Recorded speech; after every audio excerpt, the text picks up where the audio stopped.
आज घरे बनवा देसी स्टाइल चाउमिन मार्केट तो बहुत चाउमिन खाई कि मत अनहेल्दी लगे तो सस्पेन कि पा नहीं पा फुटीगला लुण दे दीजिए तादे नूडल्स को पकई दीजिए मजार जो नूडल्स मिले ताको देखिए हाथ में छिड़े जमी छिड़ी जाऊ बेसी बतरेबे ना पूरा घांटी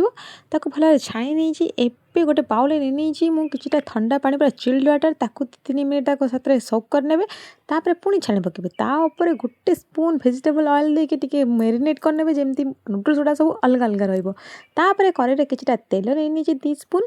ତା ଦେହରେ ମୁଁ ନେଇଛି ରସୁଣ ଛୋଟ ଛୋଟ କୁଚ କରି କାଟିଥିଲି ତା ଦେହରେ ଅଦା ବି ସେମିତି କୋରିଥିଲି ତାକୁ ଟିକେ ଭାଜି ନେଇଛି ତାପରେ ପରିବା ମୁଁ କିଛି ଦେଇଛି ଯେମିତି ଗାଜରକୁ ଲମ୍ବା ଲମ୍ବା କାଟିଛି କ୍ୟାପ୍ସିକମ୍କୁ ଲମ୍ବା ଲମ୍ବା କାଟିଛି ଆଉ ପକେଇଛି ମୁଁ ବନ୍ଧାକୋବି ଲମ୍ବା ଲମ୍ବା କାଟିଦେଇଛି ପତଳା ପତଳା ତାକୁ ପିଆଜକୁ ମୁଁ ଗୋଲ ଗୋଲ କାଟିଛି କାରଣ ପିଆଜ ଗୋଲ ଗୋଲ କାଟିଲେ ଲମ୍ବା ଲମ୍ବା ଯେଉଁ ତାର ଲଛା ଗୁଡ଼ା ବାହାରିବ ଗୋଲ ଗୋଲ କାଟିଛି ତାକୁ ଦେଇଦେଇଛି ତାକୁ ଦେଲା ପରେ ବେଶୀ ଭଜା ହେବନି ତା ଦେହରେ ଲୁଣ ଟିକେ ଭିନେଗାର 1 ଚାମଚ ଦେଇଦେଇଛି ଆଉ ଦେଇଛି ସୋୟା ସସ୍ 2 ଚାମଚ ରେଡ୍ ଚିଲି ସସ୍ 1 ଚାମଚ ଦେଇଛି ଟମାଟୋ ସସ୍ ମୁଁ 2 ଚାମଚ ଦେଇଛି ଆପଣ ଯଦି ରାଗ ଖାଉଥିବେ ତାହେଲେ ଆଉ ଟିକେ ଚିଲି ସସ୍ ଦେଇପାରିବେ ମୁଁ ଛୁଆମାନଙ୍କ ପାଇଁ ବନାଉଥିଲି ତ ସେମାନେ ଟିକେ କମ୍ ରାଗ ଖାଆନ୍ତି ତ ଅଳ୍ପ ଟିକେ ଦେଇଛି ଚିଲି ସସ୍ ତା ଦେହରେ ପକାଇଛି ମୁଁ ଚାଉମିନ୍ ମସଲା ଯେଉଁ ଆସେ ମାର୍କେଟରୁ ଇଜିଲି ଆଭେଲେବଲ୍ ଆପଣ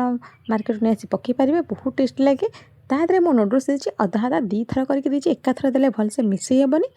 ତ ମୁଁ ଫାଷ୍ଟ ଥର ନେଇକି ମିଶାଇ ସାରିଲା ପରେ ତାପରେ ଆଉ କିଛି ନୁଡଲ୍ସ ପକାଇ ଦେଇକି ପୁରା ଭଲ ଭାବରେ ମିଶାଇ ଦେଇଛି ଆପଣ ଘରେ ଥରେ ଟ୍ରାଏ କରନ୍ତୁ ବହୁତ ଟେଷ୍ଟି ବନିବ ଆଉ ବହୁତ ଟେଷ୍ଟ ଲାଗିବ ମାର୍କେଟଠୁ ବି ବହୁତ ଟେଷ୍ଟ ଲାଗିବ ଆଉ ହେଲ୍ଦି ବି ମାର୍କେଟ ଅପେକ୍ଷା ତ ହେଲ୍ଦି ହିଁ ଆଉ ମୋ ଚ୍ୟାନେଲରେ ନୂଆ ଥିଲେ ମୋ ଚ୍ୟାନେଲକୁ ସବସ୍କ୍ରାଇବ୍ କରିବେ ଘରେ କେମିତି ବନୁଛି ମୋତେ କମେଣ୍ଟ ନିଶ୍ଚୟ ଜଣାଇବେ